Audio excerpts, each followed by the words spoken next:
Utility store corporation के मुलाजमीन के एहतजाज का 10वां रोज़ है। यूटिलिटी स्टोर मुलाजमीन ने हेड ऑफिस को सील करके मज़ीद क्या तफसीलात हैं इस्लामाबाद से अपने नुमाइंदे उमर हयात खान से जानते हैं। जी उमर। जी बिल्कुल, इस वक्त मैं मौजूद थी स्टोर्स हेडक्वार्टर के बाहर और यहाँ पर जो यूटिलिटी स्टोर्स के मुलाजमीन हैं उनके धरने का आज 10वां रोज़ है और यूटिलिटी स्टोर्स हेडक्वार्टर के बाहर आज ये बैठे हैं। हमारे साथ यहाँ पे सीनियर नायब सदर हैं यूटिलिटी स्टोर्स जो यूनियन है मुलाजमीन की, उनके और अब्दुल कयूम, इनसे जानते हैं कि क्या पेशरफ्त हुई है अब तक हुकूमत से मुज़ाकरात में। आज तो आपने दरवाजे भी बंद कर दिए। कराची से लेकर गिलगित तक तमाम यूटिलिटी स्टोर के मुलाजमीन को आज 10वां दिन है। हम पुरअमन लोग हैं, सरकारी मुलाजिम हैं। यूटिलिटी स्टोर कॉरपोरेशन के लिए वज़ीर आज़म साहब ने 31 जुलाई की डेडलाइन दी हुई है, लेकिन उसमें स्टोर बंदिश के अलावा उन्होंने VSS देने का भी कहा।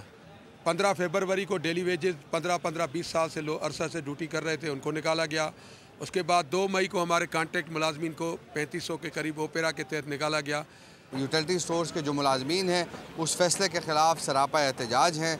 आज 10वां रोज़ है, लेकिन अभी तक जो इनके मुतालबात हैं वो उमर हयात खान, बहुत शुक्रिया।